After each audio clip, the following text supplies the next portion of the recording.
बहुत बहुत स्वागत है हमारे इस पहले एपिसोड में। तो कैसा लग रहा है आपको आगे? बढ़िया लग रहा है। बढ़िया लग रहा है। हमारे दर्शक आप जानना चाहते हैं कि आप पार्टी का आइडियोलॉजी है क्या? नहीं, ये पार्टी कौन सी है ये सब जानते हैं। दिल्ली में इनका काम भी देखे, काफी भरोसेमंद है, लोग विश्वास करते हैं। बट महाराष्ट्र में देखिए, ये सिर्फ एक पॉलिटिकल पार्टी नहीं है, बल्कि एक मिशन है, एक सोच है।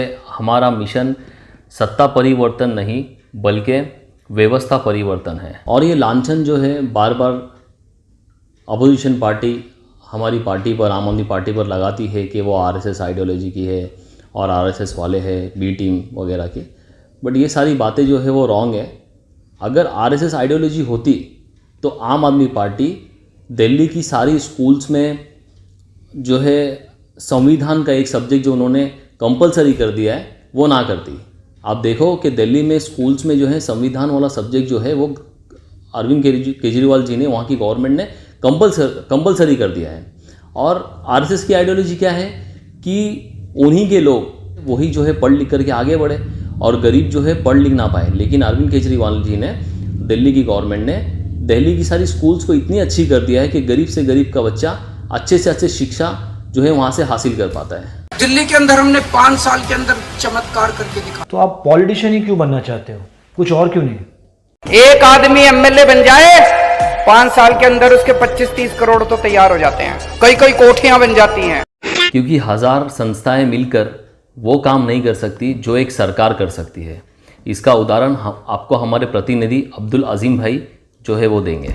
मैं आपको 2 उदाहरण देता हूं। जितने पुराने बिल हैं डोमेस्टिक के, जितने पुराने बिल हैं सारे माफ किए जाएंगे, जिससे आपको बात समझ में आएगी। 200 यूनिट बिजली जिसका चार्ज 1500 रुपया तकरीबन होता है, 1 लाख लोगों की बिल माफ़ करना है तो 15 करोड़, और अगर सिर्फ मुंब्रा की माफ़ करना है तो 10 लाख आबादी के हिसाब से 100 करोड़, 150 करोड़, और हर महीने 5 साल तक तो 9000 करोड़ बजट सिर्फ सरकार ही ला सकती है। इसी प्रकार मेडिकल 10 लाख की आबादी को 500 रुपये महीने के हिसाब से भी 5 साल के लिए 3000 करोड़ के बजट की आवश्यकता होगी। और ये सब दिल्ली सरकार में मात्र ईमानदार सरकार आने से, पढ़े लिखे अच्छे लोगों के राजनीति में आने से ही संभव हो पाया है। हमारे मौजूदा नगर सेवकों के बारे में आपका क्या विचार है? नगर सेवक का काम मुंब्रा में सिर्फ रिश्वतखोरी करके अपनी प्रॉपर्टी बनाना, अवैध बिल्डर से हफ्ता वसूली करना और अपने 4 चमचों से रास्ते पर हॉकर्स को खड़ा करना और उनसे हफ्ता वसूली करवाना, और नशेड़ियों, चरसियों और गंजेड़ियों को खुली छूट देना ताकि वो इलेक्शन के वक्त उनसे जो है काम ले सके। मुझे ताज्जुब इस बात से है कि आप अपनी एक बच्ची या बच्चे के रिश्ते के समय सामने वाले की पूरी जांच पड़ताल करते हो, फिर अपने पूरे मोहल्ले का भविष्य, जिसमें कई बेटे बेटियां होते हैं, पूरा समाज का भविष्य किसी बेईमान, जाहिल, शराबी, रिश्वतखोर, बदनीयत के हवाले कैसे कर सकते हो? तो अब आप ऐसा क्या कर सकते हो जो बाकियों ने नहीं किया है? इंशाल्लाह वो हर काम होगा जो अभी तक नहीं हुआ है। मेरा मकसद सिर्फ नगर सेवक बनना नहीं है, मेरा मकसद उन 23 नगर सेवकों को ये बताना है कि नगर की सेवा कैसे की जाती है। ये दिखाना है कि हमारे क्षेत्र में 5 से 10 रुपयों में भरपेट खाना, दवाई, इलाज तथा मुफ्त शिक्षा, रोजगार के लिए आबादी वाले इलाके में लीगल हॉकर जोन, बच्चों के लिए खेलने के लिए गार्डन और भी बहुत कुछ करना है मुझे। इंशाल्लाह बोलकर नहीं करके दिखाऊंगा कि नगर सेवक होता कैसे। तो अजीम भाई, मैं आपसे पूछना चाहता हूँ, जो रोड साइड इनलीगल स्टॉल्स रहते हैं, अनहाइजीनिक चीज़ें वहाँ पे, जैसे कचरा, ट्रैफिक जाम हो जाता है, ये सब से मैं और कई लोगों का भी सवाल ये हो सकता है कि उन चीज़ों से आप कैसे डील करोगे या कैसे करना चाहिए डील? हम आपसे भविष्य में क्या उम्मीद रख सकते हैं? भाई, हॉकर्स कहाँ नहीं है। हर किसी के पास, मिडिल क्लास इंसान के पास इतनी आमदनी नहीं होती कि बड़े बड़े स्टोर पर, मॉल और डीमार्ट या बिग बाजार जाए। समाधान ये नहीं कि आप उन पर कार्रवाई करवाओ, उनका नुकसान करवाओ, बल्कि आवश्यकता इस बात की है कि उनको आबादी के बीच लीगल हॉकर जोन बना कर दिया जाए, जहां लोग आसानी से पहुंच सके, उनका कारोबार हो सके। किसी को शौक नहीं है अपने ऊपर कार्रवाई करवाने का, अपना नुकसान करवाने का।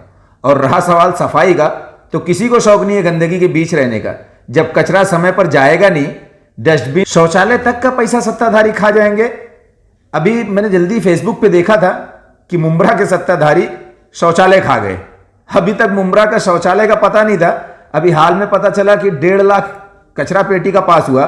जिस हिसाब से अगर 300 की एक कचरा पेटी भी आती है तो 500 कचरा पेटी आनी चाहिए थी, और देखने को 50 भी नहीं मिली। जब करप्शन खत्म होगा, ईमानदार चुन के आएंगे तो सब सही होगा, सारी चीजें मुमकिन होगी। तो क्या आप बता सकते हैं कि आप लोगों की ज़रूरतों को कैसे पूरा करेंगे? देखिए, ज़रूरत पूरी करने के लिए ही जनता जो है आपको चुनकर लाती है, तो आपका फ़र्ज़ बनता है कि आप जनता की ज़रूरतों को पूरा करें, ना कि एक सेठ बनकर, एक ज़मींदार बन करके आप जो है सेठ बन करके बैठ जाए। आप ईमानदारी से सरकार द्वारा आई हुई निधि योजनाओं से लोगों की बहुत हेल्प कर सकते हैं, जैसे कि स्कॉलरशिप, वृद्ध पेंशन, बेरोज़गारी भत्ता या डॉक्यूमेंटेशन का काम, आधार सेंटर या मोहल्ला क्लिनिक। ऐसे बहुत से काम हैं, क्या क्या बताऊँ। ऐसा है कि आप बोलकर नहीं, मैं फिर से बोलूँगा कि मैं बोलकर नहीं, इंशाल्लाह करके दिखाऊंगा। आप एक बार मौका दें, इंशाल्लाह हम ज़रूर जो है बेहतर से बेहतर काम जो है आपको करके दिखाएंगे। तो ये थे हमारे साथ में कॉर्पोरेशन आने वाले कॉर्पोरेशन इलेक्शन के उम्मीदवार आम आदमी पार्टी से जोएब शेख।